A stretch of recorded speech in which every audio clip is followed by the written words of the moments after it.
محمد یعقوب سلمہ متعلم عربی سون سے درخواست ہے کہ وہ آئیں اور اپنی تقریر پیش کریں۔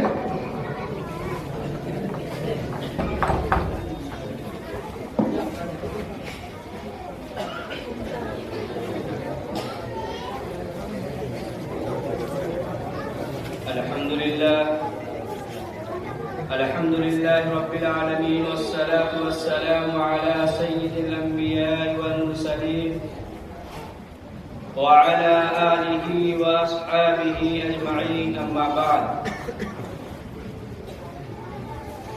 میرا وطن جو میرے جسم جاں سے پیارا ہے، کبھی غروب نہ ہوگا یہ وہ ستارہ ہے۔ رہے وطن میں ہماری محبتوں کا معیار ہمارے خون کے قطروں سے آشکارا ہے۔ کسی کی گود میں کھیلے ہنسے پلے پھولے، کسی پرائے کا آغوش کب گوارا ہے۔ جنہیں ہے شوق کی کھیلے وطن کے عصمت سے، جنہیں ہے شوق کی کھیلے وطن کے عصمت سے، انہی کا دعویٰ ہے ہندوستان ہمارا ہے۔ برادران ملت اسلامیہ اور محبان وطن، دنیا کے ترقی پذیر ممالک میں سے ہمارا ملک ہندوستان بھی ہے۔ ہمارا ملک وہ ملک ہے جس کو کبھی آریہ ورت کا لقب دیا گیا تو کبھی انڈیا کے نام سے پکارا گیا، کبھی بھارت سے موسوم کیا گیا تو کبھی ہندوستان کا نام دیا گیا۔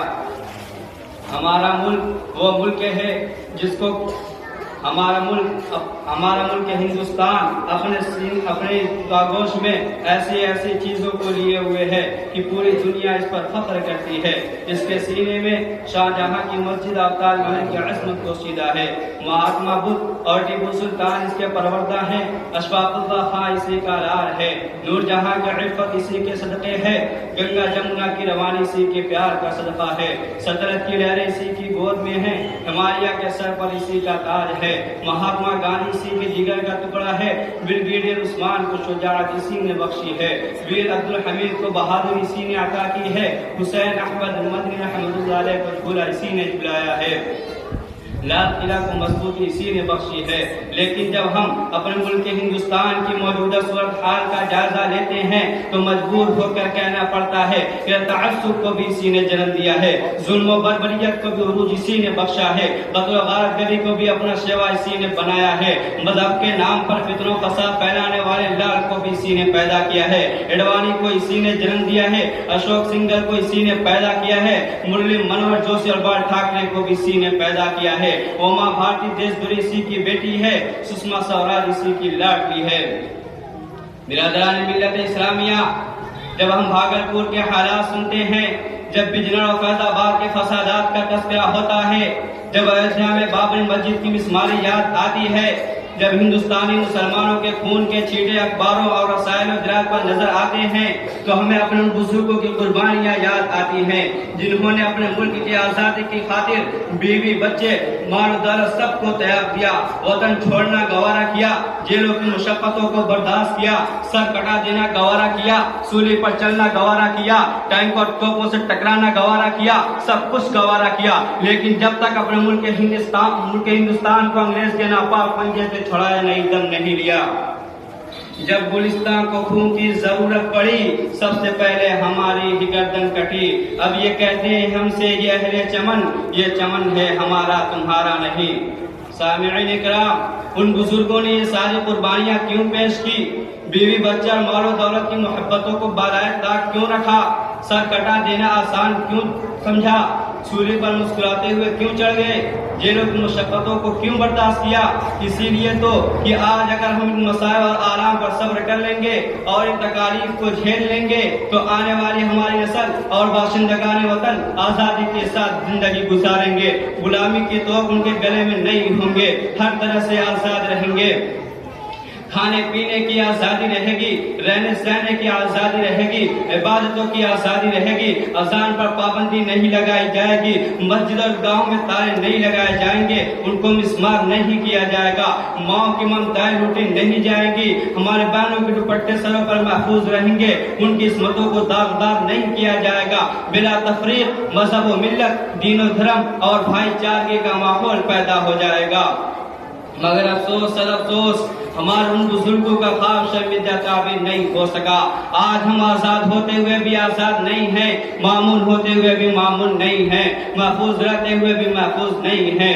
میں ملک کے تعصب پرستوں سے پوچھنا چاہتا ہوں کہ تم سب کے سب اپنے آپ کو آزاد اور سیکولر کہتے ہو، آزادی اور سیکولرزم کی بات کرتے ہو، بتاؤ اس ملک ہندوستان کے اندر تم نے ہم کو کہاں کب اور کس وقت آزادی دی ہے؟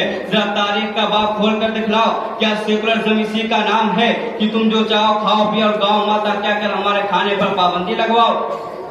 کیا آزادی اسی کا نام ہے کہ تم جگہ پر جگہ مندر پر مندر بناتے جاؤ، کرمنل اور ڈاکوؤں کو پجاری کا روپ دے کر تباہی پھیلاؤ اور ہماری بڑی بڑی مسجد اور گاہوں کو مسمار کرو؟ تم اپنے دھرم کے قوانین پر آزادی کے ساتھ عمل کرو اور ہمارے مسلم پرسنل پر پابندی لگواؤ۔ تم اپنے دھرم کی خوب اشاعت کرو اور ہمارے مذہب کو گندے گندے الفاظ سے موسوم کرو۔ میرے غیرت مندوں، کیا اسی لیے ہمارے ان بزرگوں نے قربانیاں دی تھی؟ کیا ان کا خواب آزادی سے قبل یہی تھا؟ کیا اسی لیے ریشمی رومال کی تحریک چلی؟ کیا اسی لیے تحریک بالا کوٹ وجود میں آئی؟ کیا اسی لیے تحریک خلافت چلی؟ کیا اسی لیے ہندوستان چھوڑو تحریک چلی؟ کیا اسی لیے مقدم وہابیان چلا؟ کیا اسی لیے امبالہ سازش کیس بنا؟ کیا اسی لیے دہلی کے چاندنی چوک پر کٹے سے لٹکائے گئے؟ کیا اسی لیے جلیان والا کانڈ ہوا؟ کیا اسی لیے شاملی کے میدانوں کو رنگا گیا؟ وقت کی تبدیلیوں کا اگر نہیں سمجھا فریب تو یقیناً اہل گلشن کا کفن جل جائے گا۔